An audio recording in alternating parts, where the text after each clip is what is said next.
ஜெயமோகன் சிறுகதைகள். எண்ண குறைவது. வாசிப்பது சந்தீப். ஏ.கே. யசுபாபு வருவதற்காக அவர்கள் காத்திருந்தனர். கண்டத்தில் ரவீந்திரநாத் தன் பெட்டிக்குள் இருந்து சிறிய புட்டியை எடுத்து திறந்தார். அதை ஜான் ஜோசப்பும் அப்துல் ஹமீதும் கங்காதரனும் வெறுமை பார்த்தனர். அவர் அவர்களின் பார்வையை உணரவில்லை. மேஜை மேலிருந்த கண்ணாடி டம்ளரில் எஞ்சியிருந்த நீரை திறந்திருந்த கழிப்பறை கதவு வழியாக உள்ளே வீசிவிட்டு புட்டியில் பாதியளவு இருந்த ரம்மில் விரற்கடை அளவு ஊற்றினார். தூக்கி அளவு நோக்கிவிட்டு பிளாஸ்டிக் குடுவையில் இருந்த நீரை அதில் கலந்தார். அவர் அதை குடிப்பதை அவர்கள் பார்த்துக் கொண்டிருந்தனர். அவர்களில் அப்துல் ஹமீது குடிப்பதில்லை. பிறர் அவ்வப்போது குடிப்பவர்கள்தான். திருச்சூரில் அவர்கள் கூடினால் குடிப்பது தவறுவதுமில்லை. ஆனாலும் எவரும் குடிக்க விரும்பவில்லை. ரவீந்திரநாத் அவர்களிடம் கேட்கவுமில்லை. வாயை துடைத்துக் கொண்டு வந்த ரவீந்திரநாத், நாட்டுச் சாராயம் போல் எரிகிறது, தமிழ்நாட்டிலிருந்து நேராக ஸ்பிரிட்டையே அனுப்பிவிடுகிறார்கள் என்றார். ஜான், இவன் எங்கே போனான் என்றார். கங்காதரன், வருவான், அவன் வரும் வழியில் பழைய ஆட்கள் யாரையாவது பார்த்துவிடாமல் இருக்க வேண்டும் என்றார். கங்காதரன் ஒரு சிகரெட் பற்ற வைத்துக் கொண்டார். ஜான், கங்காதரன் இருவருக்கும் சிகரெட் தேவையாக இருந்தது. ஹமீது எழுந்து சென்று ஜன்னலோரம் நின்று கொண்டார். வெளிக்காற்று அவருக்கு ஆறுதலாக இருந்தது. விடுதியின் பின்பக்கம் மாபெரும் மாமரம் ஒன்று நின்றிருந்தது. அதன் இலை செறிந்த கிளைகள் அந்த மாடியறையின் அதே உயரத்தில் எழுந்து சன்னல் காட்சியை பெரும்பகுதி நிறைத்தபடி நின்றிருந்தன. மாமரம் இளங்காற்றில் இலையுலைந்தது. இலைகளின் கரைமணமும் மிசிறு எறும்புகளின் புளிப்பு மணமும் எழுவதாக ஹமீதுக்கு தோன்றியது.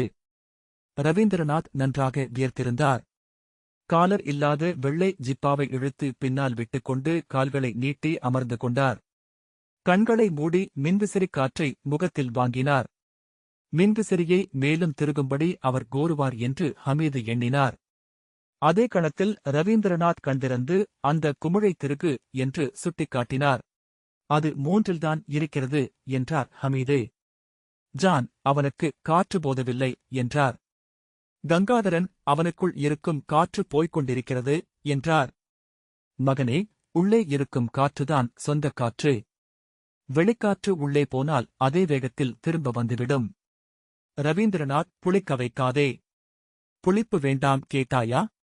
நான் ஏராளமான காற்றுக்களை பார்த்தவன் என்றார். ஏப்பம் விட்டு உடலை அசைத்து எத்தனையோ சுழல் காற்றுகளில் பறந்தலைந்த சருகு நான். நீயெல்லாம் இங்கே அரைடிராயர் போட்டுக்கொண்டு அலைந்த காலத்தில் சி.பி. ராமசாமி ஐயரின் போலீஸ் என் தலைக்கு விலை பேசியது. அவர் சிகரெட் மிச்சத்தை நாற்காலிக்கு கீழேயே இருந்த பழைய சிகரெட் கூடினுள் குத்தி அணைத்துவிட்டு 2000 ரூபாய். அன்று 2000 ரூபாயில் திருச்சூரில் ஒரு நல்ல வீடு வாங்கலாம் என்றார். உன் மனைவியைக் கொண்டு உன்னை காட்டிக் கொடுக்க வைத்து அதை நீ வாங்கியிருக்க வேண்டும். திருச்சூரில் ஒரு வீடு இன்றைக்கு 20 லட்சம் போகிறது என்றார் கங்காதரன். அவள் அந்த வீட்டுடன் வேறு எவரையாவது சேர்த்துக் கொண்டிருந்தால் என்று ஜான் கேட்டார். போடா என்றார் ரவீந்திரநாத். கீழே காலடியோசைகளும் பேச்சொலிகளும் கேட்டன. யார் என்று கேட்டபடி ரவீந்திரநாத் எழுந்தார்.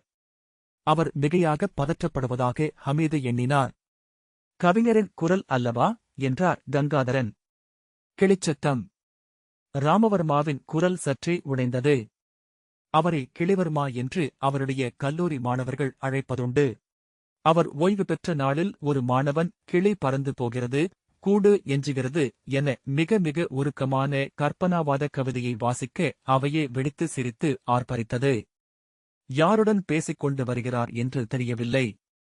ராமவர்மா கதவை திறந்து உள்ளே வந்து திரும்பி வெளியே நின்றிருந்த இளைஞனிடம் உள்ளே வா என்றார். அவன் கலைந்த தலையும் பதரும் கண்களும் பல நாட்கள் வளர்ந்த தாடியும் மெலிந்த உடலுமாக மனநோய் கொண்டவன் போல் தோன்றினான். கிளியே, இவன் யார், நக்சலைட்டா என்றார் ரவீந்திரநாத். பாடமா பேதமா என்று ஜான் சிரித்தார். அப்போது கலா சாம்ஸ்காரிக வேதியின் மூலப்பாடம் என்னும் இதழ் வந்து கொண்டிருந்தது. தொடங்கி 6 மாதம் கடந்ததும் கலா சாம்ஸ்காரிக வேதி உடைந்தது. விப்ளவ சாம்ஸ்காரிக வேதி என இன்னொரு அமைப்பு உருவாகி பாடபேதம் என்று ஓர் இதழ் வெளிவந்தது. அடுத்த இதழ் பேதாபேத பாடம் என்ற தலைப்பில் வெளிவரலாம் என்று எம்.கே. சொன்னார். இங்கே அத்வைத தரிசனம் வளர்ந்த வழி அதுதான். அத்வைதம், விசிஷ்டாத்வைதம், துவைதம், துவைதாத்வைதம், சுத்தாத்வைதம், அத்வைதாத்வைதம். கங்காதரன் கூர்ந்த கண்களுடன் கடைசியாகச் சொன்னது யாருடையது என்றார். என்னுடையது, நான் இப்போது உருவாக்கியது என்று எம்கே சொன்னார். அறை வெடித்து சிரித்தது. எம்கே பொதுவாக சிரிப்பதில்லை. நகைச்சுவைக்குப் பின் ஆழமாக பீடியை ஒருமுறை இழுப்பது அவருடைய வழக்கம். ராமவர்மா, இவன் தமிழ்நாட்டுப் பையன். கதாசிரியன். மலையாளம் தெரியும் என்றார். உனக்கென்று கிறுக்கர்கள் தேடி வந்து விடுகிறார்கள் என்றார் ரவீந்திரநாத். இவன் என்ன வகையான வளர்ப்பு?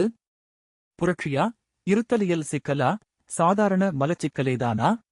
ராமவர்மா வேதாந்தம் என்றார். நான் யார்? இதெல்லாம் என்ன? ஏன்? எதற்காக என்று கைவிரித்து நாடகம் போல சொன்னார். ஜான் தொடையில் அரைந்து சிரித்து, சுத்தம். இனி ஒரு 30 ஆண்டு காலம் பேய் உட்கார விடாது. தத்துவமும் மூல நோயும் ஒன்றுதான். ரவீந்திரநாத், மிகச்சரி, உள்ளிருக்கும் ஒன்று தேவையில்லாமல் வெளியே நீட்டி உலகுடன் உரசிக்கொண்டு புண்ணாகிறது என்றார். ராமவர்மா சிரித்தபடி இளைஞனிடம் அமரும்படி சொன்னார்.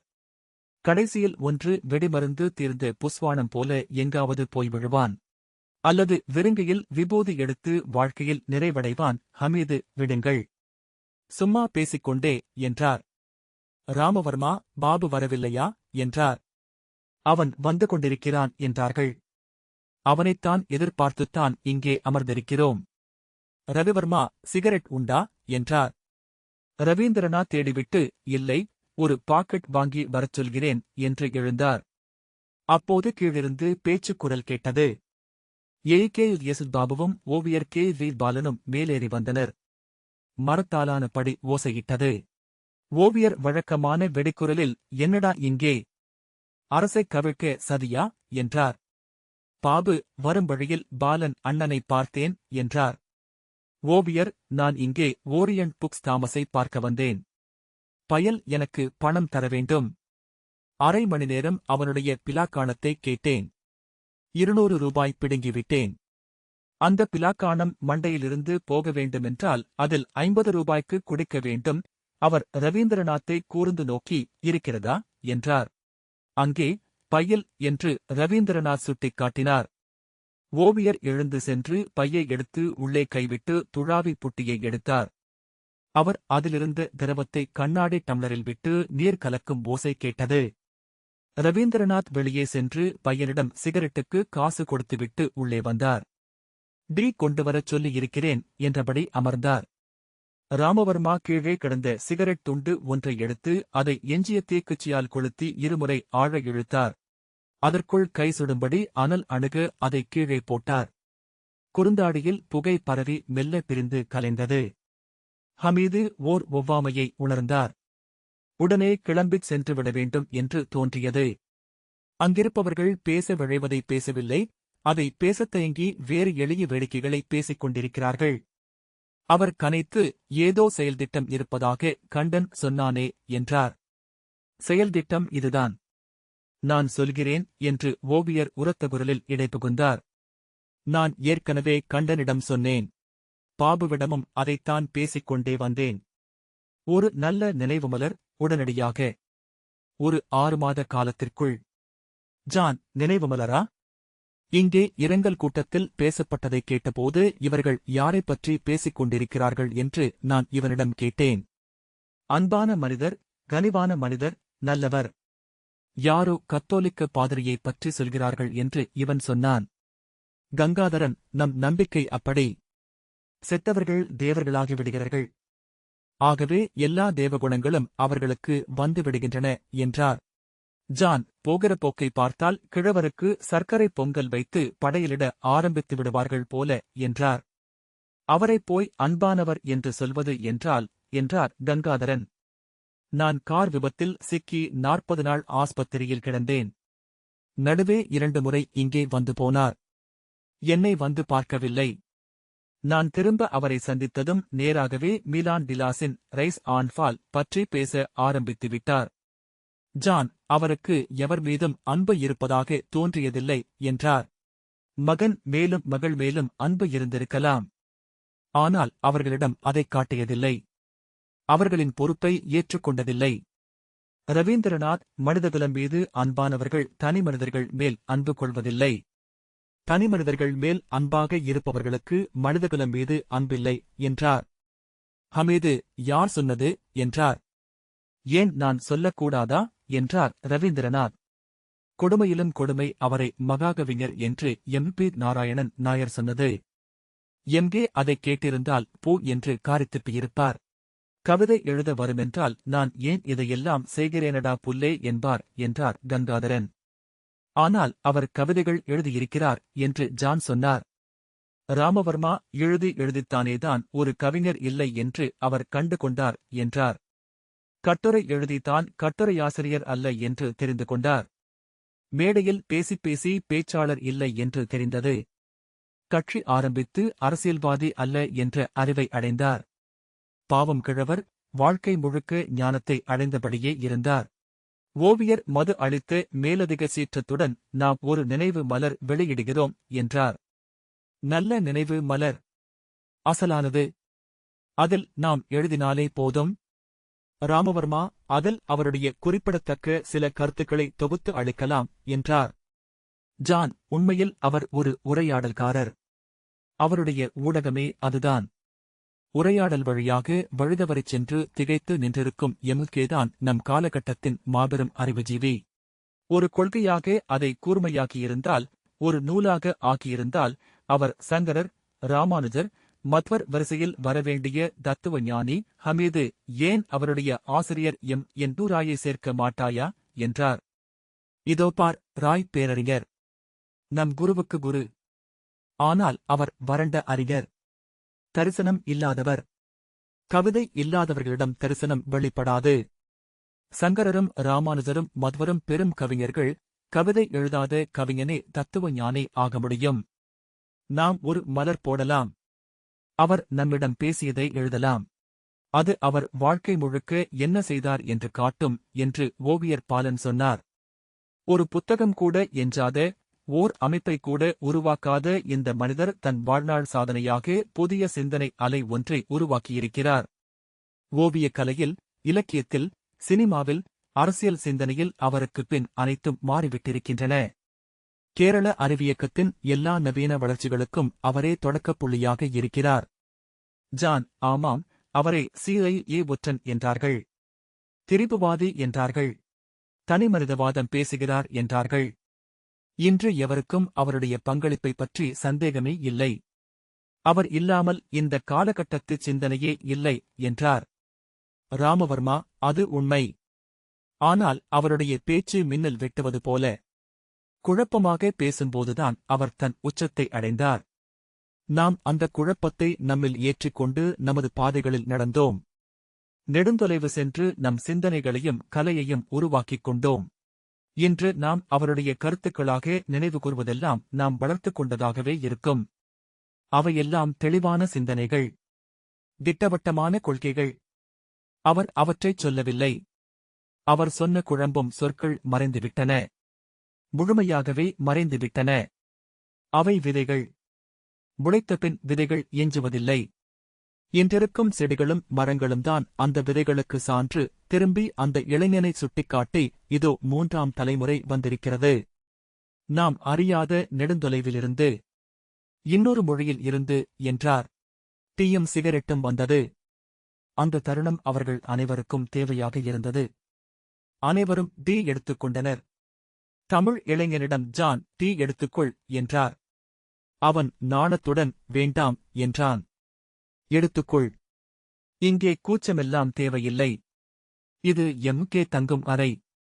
அவர் எவருக்கும் மேலும் கீழும் அல்ல, எல்லாருக்குமே அவர் எம்.கே.தான் என்றார். அவன் டீயை எடுத்துக்கொள்ள கங்காதரன், சிகரெட் வேண்டுமா என்றார். ஐயோ என்று அவன் பதறினான். ஜான், வேண்டுமென்றால் ரம்மும் எடுத்துக்கொள். நாசமாகப் போக கம்யூனிசத்துக்கு அடுத்தபடியாக குடிதான் சிறந்த வழி என்றார். வேதாந்தமும் சற்றும் சளைத்தது அல்ல என்றார் கங்காதரன். வேதாந்தம் ஒரு கைமுட்டி அடித்தல். அதனால் எந்தச் சிக்கலும் இல்லை. அகம் பிரம்மாஸ்மி. ஆனால் மிஞ்சிப் போனால் கண்பார்வை போய்விடும் என்கிறார்கள் என்றார் ரவீந்திரநாத். வைத்தியமடத்தின் மதனகல்ப லேகியம் அதற்கு நல்லது. போதேஸ்வரம் சுவாமிஜி மாதம் 1 கிலோ வாங்குவதாக கேள்வி என்றார் கங்காதரன். அவர்கள் சிகரெட் பற்ற வைத்துக் கொண்டபோது ஏயுகேஎஸ் பாபு, நான் சென்ற ஞாயிற்றுக்கிழமை முதலமைச்சரை பார்த்தேன் என்றார். அனைவரும் அதை எதிர்பார்த்திருந்தனர் என அமைதி காட்டியது. அவர்களை ஒருமுறை சுற்றி நோக்கிய பின் என்னிடம் எங்கே மரணம் பற்றி கேட்டார் என்று ஏயுகேஎஸ் பாபு சொன்னார். ஓ என்று ஜான் வெறுமே சொன்னார். என்ன நடந்தது, அன்றைக்கு யாரெல்லாம் சந்தித்தார்கள் என்று கேட்டார். கங்காதரன் எரிச்சலுடன் என்ன நடந்தது? அவருடைய மகளின் திருமணம். அவருக்கு தெரிந்த அத்தனை பேரும் வந்திருந்தார்கள். நண்பர்களும் எதிரிகளும். எல்லாரும் சந்தித்தார்கள், பேசினார்கள், சிரித்தார்கள், பீடி பிடித்தார்கள். வேறென்ன? ஏகேஎஸ் பாபு, இல்லை, வேறேதும் நடந்ததா அவர் மனம் வருந்தும்படி என்று முதலமைச்சர் கேட்டார் என்றார். சொல்ல வேண்டியதுதானே, கம்யூனிஸ்ட் கட்சி சாராய காண்டிராக்டர்களின் தயவில் ஆட்சியில் இருப்பதனால் மனம் வருந்தியிருந்தார் என்றார் ரவீந்திரநாத். ஹமீது நடுவே பேச வேண்டாம் என்றார். சொல், அவர் ஏதாவது சொன்னாரா? பாபு சில கணங்களுக்குப் பின் தெளிவாகச் சொல்லவில்லை. அவர் இருக்கும் இடத்தில் இருந்து அப்படி பேச முடியாது. ஆனால் அடாப்சி ரிப்போர்ட் அவர் கைக்குச் சென்றிருக்கிறது. அதில் ஏதோ இருக்கிறது. கங்காதரன், அவர் என்ன செய்யப் போகிறாராம் என்றார். ஒன்றும் செய்யப் போவதில்லை. முழுமையாக விசாரித்திருக்கிறார். சந்தேகத்திற்குரிய ஒன்றும் இல்லை என்று தெரிந்தபின் பெரிதுபடுத்த வேண்டாம் என்று சொல்லியிருக்கிறார். சற்று நேரம் மீண்டும் அமைதி. பாபு, அவர் 50களில் எம்கேயின் பயிற்சி வகுப்புகளுக்கு வந்திருக்கிறார். எம்கே ஒருங்கிணைந்த கம்யூனிஸ்ட் கட்சியில் இருந்தபோது அவரை என் ஆசிரியராகவே நினைக்கிறேன். அவருடைய பெயர் நிலைக்க வேண்டும். இப்படி ஒரு செய்தி வெளிவந்தால் அவருடைய வாழ்க்கையின் செய்தி முழுமையாகவே வீணாகிப் போகும் என்றார். கங்காதரன் பெருமூச்சு விட்டார். ஹமீது மீண்டும் கிளம்பிச் சென்றுவிட வேண்டும் என்று உந்துதலை அடைந்தார். சற்று நேரம் அமைதி நிலவியது. ஓவியர், இன்னொரு டீ வரலாம் இல்லையா என்றார். ரவீந்திரநாத் எழுந்து வெளியே சென்றார். ராமவர்மா, நான் உண்மையான சந்தேகத்தைத்தான் கேட்கிறேன். இப்படி ஒரு செய்தி வெளிவந்தால் அது எப்படி அவருடைய வாழ்நாள் சாதனைகளை இல்லாமலாக்கும் என்றார். ஹமீது சீற்றத்துடன், வாழ்வதற்காகத்தான் சிந்தனைகள், சாவதற்கு தத்துவம் தேவையில்லை என்றார். வாழத் தெரியாதவர்கள் சொன்ன சிந்தனைகளுக்கு என்ன மதிப்பு? சாவதற்கு எதற்கு தத்துவம்? வாழ்வதற்கும் தத்துவம் தேவையில்லை. வாழ்க்கையை புரிந்து கொள்ளத்தான் தத்துவம் தேவை. சாவை புரிந்து கொள்ளவும் தத்துவம் தேவைதான். தத்துவ சிந்தனைகளில் நேர்பாதி சாவை பற்றியதே என்றார். ஹமீது சீற்றத்துடன், இதையெல்லாம் என்னிடம் சொல்ல வேண்டியதில்லை. இங்கே கொஞ்ச நாளாகவே அத்தனை பேரும் பேசுவது தற்கொலை பற்றித்தான். உண்மையான தத்துவ பிரச்சினை தற்கொலைதான். காம்யூ சாவதும் ஒரு கலை. Sylvia Plath. அவ்வளவுதானே? புதிதாக ஒன்றும் இல்லை அல்லவா என்றார். அவருக்கு மூச்சடைத்தது. மொத்தமாக ஒரு சமூகத்திற்கே மனச்சோர்வு, நரம்புத் தளர்ச்சி. அவ்வளவுதான் சொல்வேன். ராமவர்மா, நான் சொல்வது அது அல்ல. சோர்வு இல்லாமல், தளர்ச்சி இல்லாமல் ஒரு தற்கொலை நடக்கக்கூடாதா என்ன? நன்றாகச் சிந்தித்து தெளிவான மனநிலையில் எடுக்கப்பட்ட ஒரு சுபமுடிவு. செய்வதெல்லாம் செய்தாகிவிட்டது என்று ஒருவருக்கு தோன்றும்போது, இனி செய்ய வேண்டியதில்லை என்று தெரிந்துவிடும்போது, மங்கலமான ஒரு நிறைவாக அது நிகழக்கூடாதா என்ன? சும்மா கேட்டேன் என்றார். பாபு, உண்மையில் அன்று அவரே என்னிடம் அதைத்தான் ஒரு மாதிரி சொன்னார் என்றார். அன்று குருவாயூரில் திருமணம் முடிந்து மேலே சென்றோம். சைத்ரம் விடுதியில் அவருக்கு அறை. சடங்குகள் முடிந்தபோது நானும் அவரும் மட்டும்தான் விடுதியில் எஞ்சினோம். மாப்பிள்ளை வீட்டார் பெண்ணுடன் கிளம்பிச் சென்று விட்டார்கள். நல்ல உச்சிவெயிலில் அந்தச் சடங்கு நடந்தது. 1 மணி நேரம் இழுத்துவிட்டது. எல்லாரிடமும் விடைபெற்று கிளம்பிச் செல்ல அவ்வளவு நேரம் ஆகிவிடும் என பாபு தொடர்ந்தார். எம்கே களைத்திருந்தார். மேலே செல்லும்போது சுரன் பின்னால் வந்தான். வழக்கம் போல நன்றாகக் குடிதிருந்தான். Mister MK, I'm Suren. Surendranath. Not Surendranath Datta. Not Surendranath Banerjee. Only Suren என்றான். எம்கே, என்னிடம் அவனுக்கு ஏதாவது கொடுத்து அனுப்பு என்றார். நான் 100 ரூபாய் கொடுத்தேன். அவன் அதை வாங்கிக் கொண்டு உரக்க, பணத்தால் என் வாயை அடைக்க முடியாது. Mister MK, who are you? What are you? You achieved what? Okay. You are great. ஆனால் நீ ஒரு பெரிய தோல்வி. You are a disaster. You are nothing but an empty ego. நீ ஒன்றுமே செய்யவில்லை. நீ எழுதியதெல்லாம் குப்பை. நீ எடுத்த சினிமாவை எவரும் பார்க்கவில்லை. நீ உருவாக்கிய மாணவர்கள் எவருக்கும் நீ சொன்னதில் நம்பிக்கை இல்லை. நீ ஆரம்பித்த கட்சியை கலைக்களஞ்சியத்தில்தான் தேட வேண்டும். ஹஹஹா என்றான். எம்முக்கே, என்னிடம் இன்னொரு 100 ரூபாய் கொடு என்றார். இன்னொரு 100 ரூபாயை பார்த்ததும் சுரன் பாய்ந்து பிடுங்கிக் கொண்டான். வெரி குட், அங்கேதானே இருப்பீர்கள்? நான் மீண்டும் வருகிறேன். என் நண்பர்கள் காத்திருக்கிறார்கள் என்று சொல்லிவிட்டுச் சென்றான். அறைக்குச் சென்றதும் எம்முக்கே மின்விசிறியை போட்டுக்கொண்டு மெத்தையில் படுத்துக் கொண்டார். நான் தண்ணீர் வேண்டுமா என்று கேட்டேன். ஆமாம் என்றார். ஒரு தலைவலி மாத்திரை வேண்டும், இருக்கிறதா என்றார். இல்லை என்றேன்.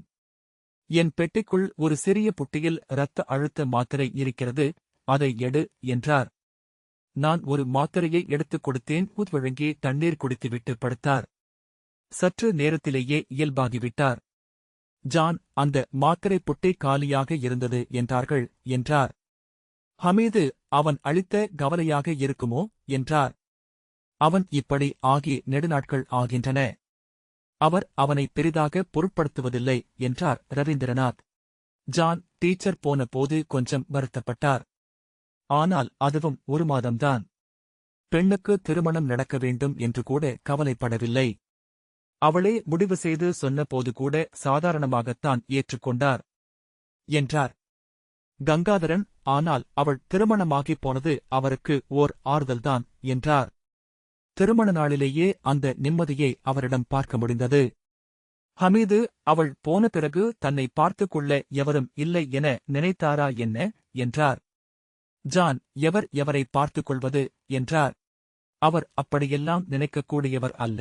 இந்த உலகின் அன்றாட உணர்ச்சிகளுடன் அவருக்கு தொடர்பே இல்லை. கங்காதரன், அவர் நிறைவாகத்தான் இருந்தார்.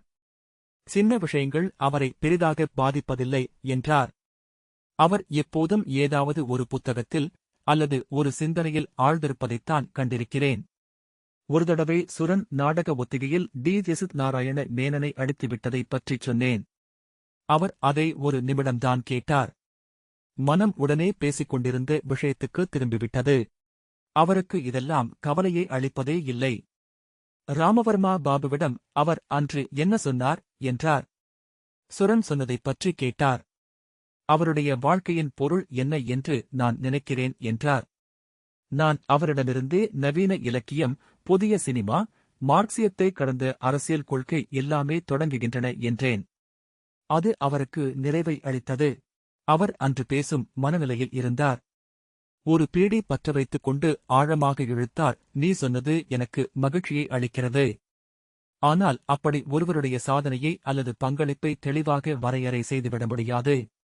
லெனினையோ காந்தியையோ பற்றிக்கூட அப்படி தெளிவாகச் சொல்ல முடியாது. ஆனால் அவர்களின் பங்கு என்ன என்று தெளிவாக தெரியவும் செய்யும் என்றார். அவதாரங்களுக்கு பிறவி நோக்கம் உண்டு. அசுரர் அரக்கர் ஆகியோருக்கும் பிறவி நோக்கம் உண்டு. நான் அவதாரமா அசுரனா அரக்கனா தெரியவில்லை. ஆனால் பிறவி நோக்கம் என நான் நினைத்ததை செய்துவிட்டேன். என்னிடம் வந்ததை பெருக்கி கைமாற்றிவிட்டேன்.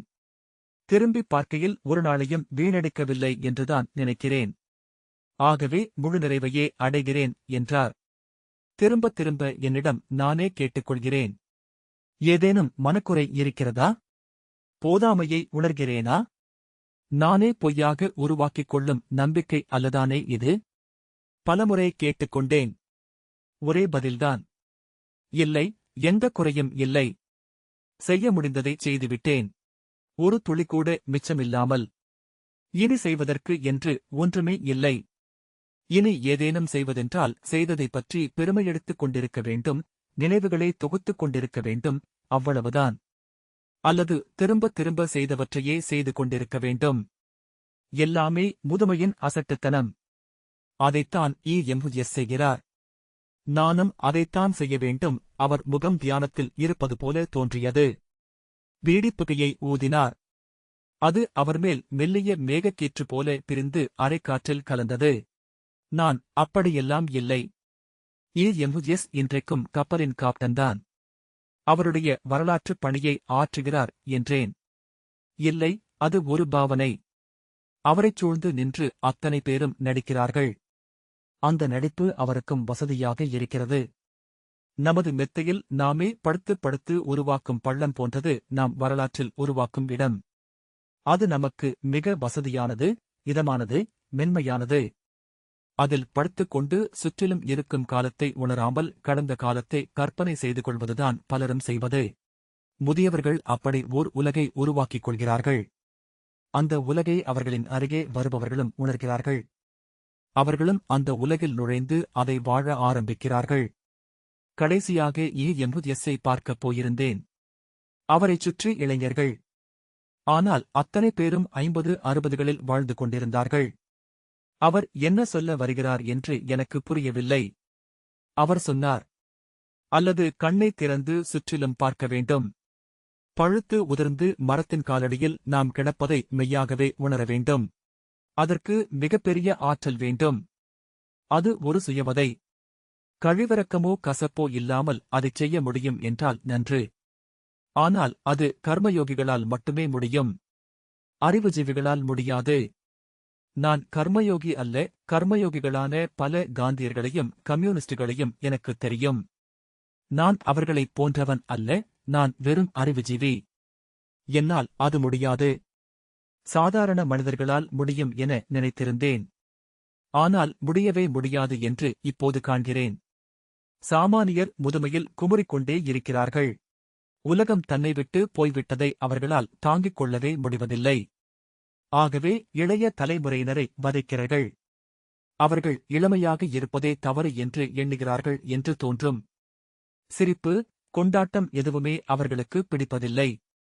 இளையோரின் வெற்றியைக் கூட அவர்கள் கசப்புடன் பார்க்கிறார்கள். ஏன் சுவையான உணவையே வெறுக்கிறார்கள்? ஆனால் இங்கே அத்தனை பேரும் அந்த கசப்பை அன்பினால் வரும் ஆற்றாமை அல்லது பதற்றம் என்று மாற்றிச் சொல்ல கற்றிருக்கிறார்கள். எம்.கே. சிரித்து, இங்கே பெரும்பாலான கிழவர்கள் இளைஞர்களைக் கண்டிப்பதும் வசைபாடுவதும் அவர்கள் இளைஞர்கள் என்பதற்காக மட்டும்தான் என்றார். முதுமையில் கனிந்து மகிழ்ந்திருக்கும் ஒரு சாமானியனை நான் பார்த்ததில்லை. அப்படி ஒருவர் இருக்கவே முடியாது. முதுமையில் கனிய வேண்டும் என்றால் முழு வாழ்வும் ஒரு யோகமாக இருக்க வேண்டும். அறிவு கூட யோகமாகலாம். ஞான யோகம் என்பார்கள். அறிவு யோகம் ஆக வேண்டும் என்றால் அது எதிர்பார்ப்பில்லாமல் செய்யப்பட வேண்டும். பயன்கருதா பயில்தலாக நடக்க வேண்டும். இயற்கையின் நிகழ்வுகள் போல பிரபஞ்ச விதிகளுடன் இணைந்து நிகழ வேண்டும். அறிவுஜீவியால் அதை செய்ய முடியாது. அவன் செய்வதெல்லாம் பயன் நோக்கிய பணிகள், இலக்கு நோக்கிய பயணங்கள். நான் அவர் சோர்வுற்றிருக்கிறார் என எண்ணினேன். நீங்கள் உருவாக்கிய சிந்தனைகள் இன்று வளரவில்லை என நினைக்கிறீர்களா? நாளை அவை மறைந்துவிடும் என எண்ணுகிறீர்களா என்றேன். அப்படி அல்ல என்றுதானே சொன்னேன். ஆனால் எவருடைய சிந்தனையானாலும் அதில் ஒரு சிறுபகுதியே முளைத்து பெருகும். அப்படி முளைத்தவை என்னுடையவை அல்ல, அவை பிறரிடமே வளர்ந்திருக்கும். முளைக்காமல் போனவையே என்னிடம் எஞ்சியிருக்கும் என்றார். நான் என்ன சொல்கிறேன் என்று எனக்கே தெளிவில்லை. இப்படிச் சொல்லிப் பார்க்கிறேன். சிந்தனைகளின் ஆயுளை விட மனித ஆயுள் நீளமானது. ஆகவே நீளமான ஆயுள் கொண்ட மனிதன் தன் சிந்தனைகளின் சாவை பார்த்தே ஆக வேண்டும். ஹமீது, அவருக்கு சென்ற மே மாதம் 69 வயதுதான் என்றார். அவர்கள் அனைவரும் திரும்பி அவரை நோக்க அவர் சற்று குன்றி நோக்கி வெளியே மாமரத்தை நோக்கி விலக்கிக் கொண்டார். பாபு, அவர் பேசியதெல்லாம் அப்படியே நினைவில் இருக்கிறது. பொதுவாக இம்மாதிரியான பேச்சுக்களின் போது என்னுள் இருக்கும் இதழாளன் விழித்துக் கொள்கிறான். இதை நான் எதிர்கால தலைமுறையினருக்கும் சொல்லப் போகிறேன் என்று தோன்றிவிடும் என்றார். நான் அன்று என் அறைக்குச் சென்றதுமே அனைத்தையும் டைரியில் எழுதி வைத்திருக்கிறேன். அதை இருமுறை படித்தேன். ஆகவே எல்லா சொற்களும் நினைவில் நிற்கின்றன. ராமவர்மா என்றார். பாபு, அவர் முகம் நிறைவும் அமைதியும் கொண்டதாகவே தோன்றியது என்று தொடர்ந்தார். அவர் பீடிப்புகையை மச்சு நோக்கி விட்டபடி சொன்னார். எப்படி யோசித்தாலும் நான் நிறைவுற்றுவிட்டேன் என்றே தோன்றுகிறது. எஞ்சுவது பயனற்ற ஒரு உடலும், தேவையற்ற சில நினைவுகளும், பொருளிழந்து போன சில சிந்தனைகளும்தான். வெற்றியை முழுமையாக்கிக் கொள்ள வேண்டும் என்றும் நானே என் வெற்றியில் கீறல்களை உருவாக்கிவிடக்கூடாது என்றும் தோன்றுகிறது என்றார். அதெப்படி நீங்கள் அதை செய்ய முடியும் என்றேன். நான் பி.சி. ஜோஷியை மும்பை கம்யூனிஸ்ட் கட்சி அலுவலகத்தில் பார்த்தேன்.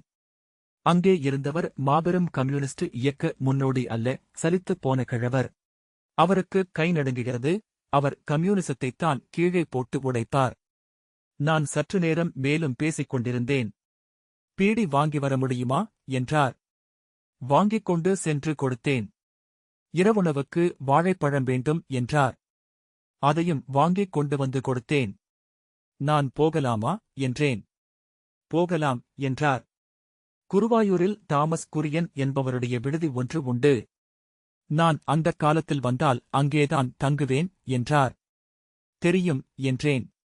குரியன் அதை இடித்து கல்யாண மண்டபமாக கட்டிவிட்டான் என்றார். ஏன் அதைச் சொல்கிறார் என்று புரியவில்லை. நான் விடை பெற்றுக் கொண்டேன். என் அக்கா வீடு அருகில்தான். அங்கே சென்று தூங்கி காலையில் எழுவதற்குள் செய்தி வந்துவிட்டது. அவர்கள் அமைதியாக இருந்தனர். டீ வந்தது. அவர்கள் மீண்டும் டீ குடித்தனர். ஹமீது டீ வேண்டாம் என்று சொல்லிவிட்டார். தமிழ் இளைஞன் டீயை அவனை எடுத்து ஆவலாக பருகினான். அவன் கைகள் நடுங்கிக் கொண்டிருந்தன. ஹமீது, நாம் இதைப் பற்றி பேச வேண்டாம் என்றார். நீ பயப்படுகிறாய். உன் மதநூலில் நரகத்திற்குப் போகும் பாதை அது என்று சொல்லப்பட்டிருக்கிறது என்றார் ரவீந்திரநாத். ஹமீது சீற்றத்துடன், இருக்கட்டும். எதையும் எதிர்கொள்ள முடியாமலிருப்பது கோழைத்தனம் என்றார். எதை அவர் எதிர்கொள்ளவில்லை? சொல். அவர் என்றேனும் அஞ்சியவராக இருந்திருக்கிறாரா? அரசியல் போராட்டங்களை, சிறையை, கடும் வறுமையை எதிர்கொண்டிருக்கிறார். பணமே இல்லாமல் அலைந்து திரிந்திருக்கிறார்.